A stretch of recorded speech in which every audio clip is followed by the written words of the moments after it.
Polio is no respecter of people. The rich, the poor, the strong, the weak, no one is immune. But soon, perhaps within a year, there may be a vaccine available to all. Help your National Foundation for Infantile Paralysis to store up supplies of the Dr. Salk polio vaccine. And you know, they help all needy victims, regardless of their age, race, color, or creed. And that's what every good American should do. Join the March of Dimes. Hi-ho, research to win, we know. If we all pitch in, we're bound to win with a hi. Hi-ho, hi-ho, hi-ho, hi-ho. Polio first rocked America in 1894 in Vermont with 132 recorded accounts. Polio is a viral disease spread through oral-to-oral contact. It attacks the central nervous systems of the spinal cord and brain tissue, leaving one with limited muscle control that can result in paralysis. It then returned in 1916 with a total of 27,000 recorded cases. During this time, polio became a nationwide issue. For the first time, medical professionals were dealing with a disease that could not be quarantined using old tactics. Fear swept across America, and soon it became clear that to get the disease and live was far worse than to die of it.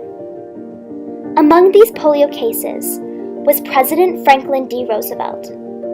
In efforts to stop the disease, Roosevelt hosted birthday balls in hopes to raise money for research. The money from these balls came from drives and dances, from collection cans passed around in theaters, and donation baskets passed around at fairs.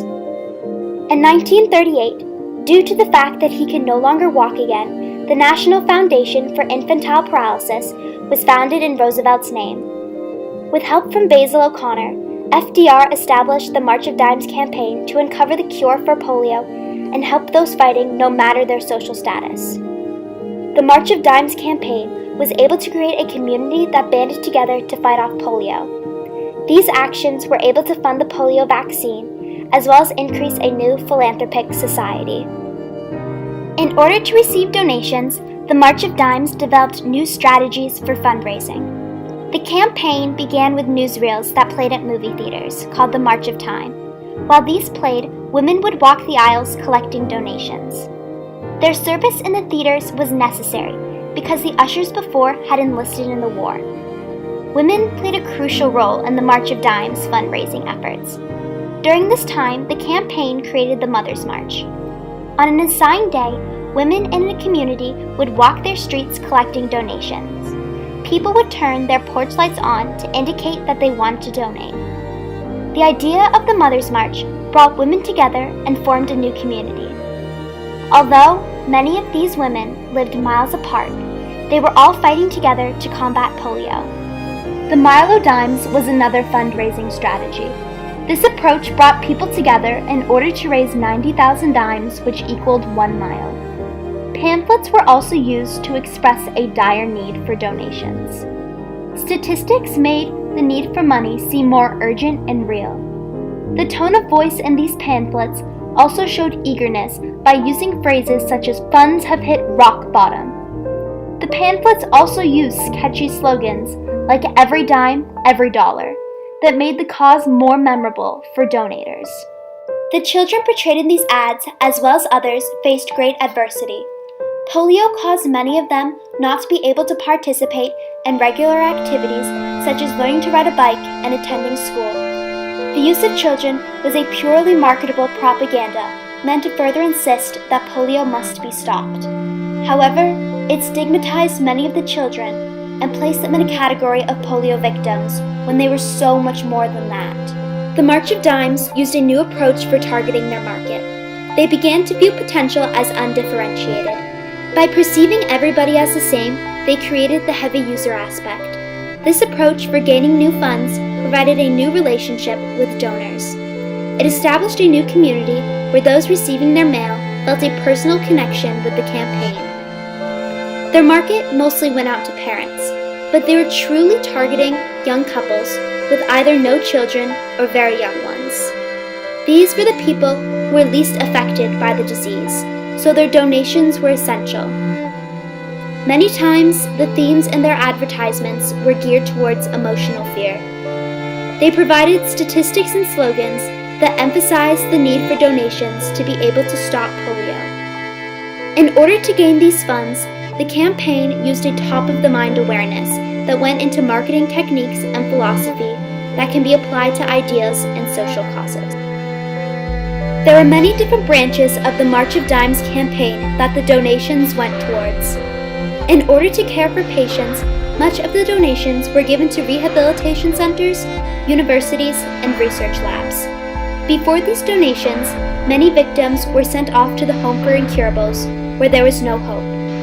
However, a new light was shed into the eyes of patients when the donations began to pour in. They can now afford new treatment methods, such as the iron lung and Kenny methods, that kept paralyzed legs stretched and straight.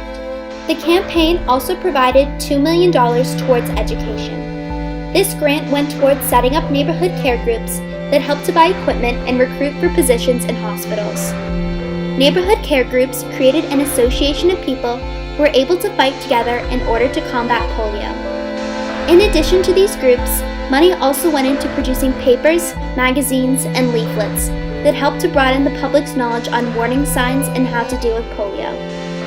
These pieces fostered a place where people are educated on an important matter and don't have to face a disease of the unknown. Local seminars were also conducted for parents, teachers, physicians, and nurses.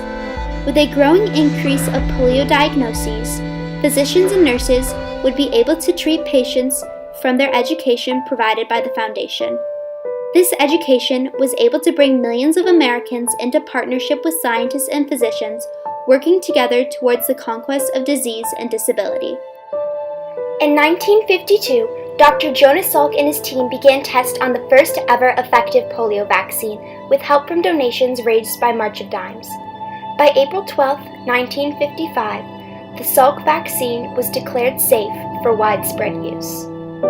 Before the vaccine, 40,000 people were getting diagnosed with polio.